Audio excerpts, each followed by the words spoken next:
بسم اللہ الرحمن الرحیم۔ دوستو، آپ کو ہمارے چینل نصیحت پر خوش آمدید۔ دوستو، آج جو واقعہ ہم بیان کرنے جا رہے ہیں وہ حضرت مریم رضی اللہ عنہا کے متعلق ہے کہ کیسے ان کے پاس بے موسم کے پھل آتے تھے اور حضرت زکریا علیہ السلام کو کیسے اللہ پاک نے بڑھاپے میں بیٹا عطا فرمایا۔ آپ سے گزارش ہے کہ ویڈیو آخر تک ضرور دیکھیے گا، اور اگر آپ نے ابھی تک ہمارے چینل نصیحت کو سبسکرائب نہیں کیا تو سبسکرائب کر لیجئے، شکریہ۔ حضرت عیسیٰ علیہ السلام کی والدہ ماجدہ حضرت مریم رضی اللہ عنہا کے والد کا نام عمران تھا اور ماں کا نام حنا تھا۔ جب بی بی مریم اپنی ماں کی شکم میں تھیں، اس وقت ان کی ماں نے یہ منت مان لی تھی کہ جو بچہ پیدا ہوگا میں اس کو بیت المقدس کی خدمت کے لیے آزاد کر دوں گی۔ چنانچہ جب حضرت مریم پیدا ہوئیں تو ان کی والدہ ان کو بیت المقدس میں لے کر گئیں۔ اس وقت بیت المقدس کے تمام عالموں اور عابدوں کے امام حضرت زکریا علیہ السلام تھے، جو حضرت مریم کے خالو تھے۔ حضرت زکریا علیہ السلام نے حضرت مریم رضی اللہ عنہا کو اپنی کفالت اور پرورش میں لے لیا اور بیت المقدس کی بالائی منزل میں تمام منزلوں سے الگ ایک محراب بنا کر حضرت مریم رضی اللہ عنہا کو اس محراب میں ٹھہرایا۔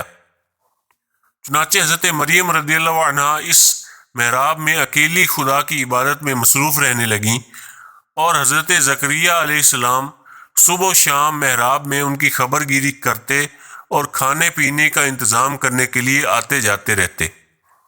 چند ہی دنوں میں حضرت مریم رضی اللہ عنہا کی محراب کے اندر یہ کرامت نمودار ہوئی کہ جب حضرت زکریا علیہ السلام محراب میں جاتے تو وہاں سردیوں کے پھل گرمی میں اور گرمی کے پھل سردیوں میں پاتے۔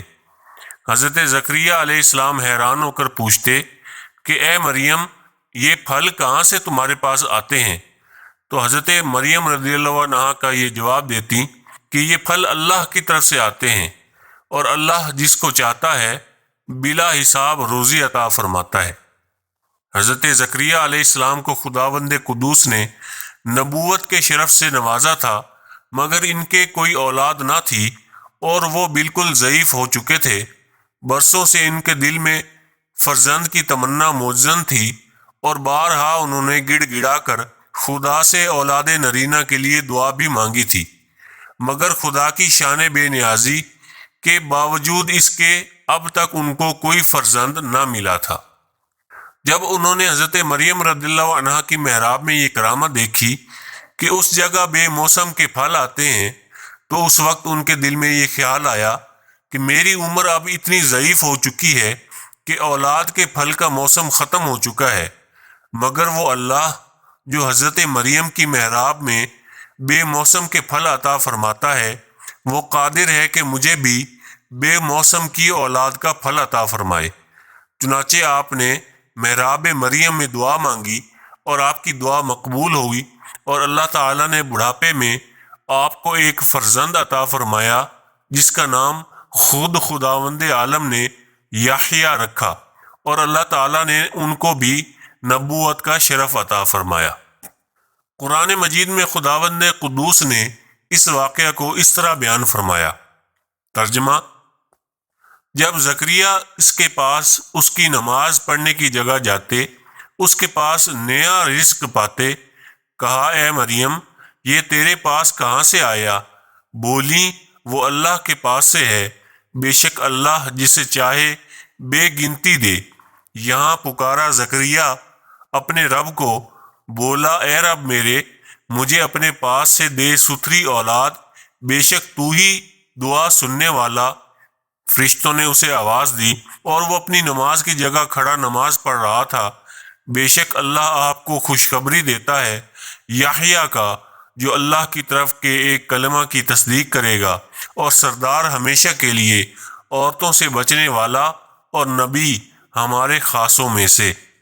دوستو، اس واقعے سے ہمیں یہ معلوم ہوا کہ حضرت مریم رضی اللہ عنہا صاحب کرامت اور مرتبہ ولایت پر فائز تھیں، کیونکہ خدا کی طرف سے ان کی محراب میں پھل آتے تھے، اور وہ بھی سردیوں کے پھل گرمی میں اور گرمی کے پھل سردیوں میں۔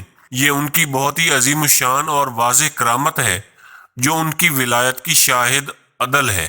اس واقعے سے یہ بھی ثابت ہوا کہ اللہ والے یا اللہ والیاں جس جگہ عبادت کریں وہ جگہ اس قدر مقدس ہو جاتی ہے کہ وہاں رحمت خداوندی کا نزول ہوتا ہے اور وہاں پر دعائیں مقبول ہوا کرتی ہیں، جیسا کہ حضرت زکریہ علیہ السلام کی دعا محراب مریم میں مقبول ہوئی، حالانکہ وہ اس سے پہلے بیت المقدس میں بار بار یہ دعا مانگ چکے تھے مگر ان کی مراد پوری نہیں ہوئی تھی۔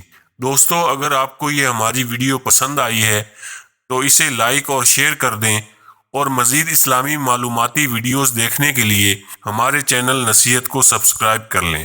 جزاک اللہ۔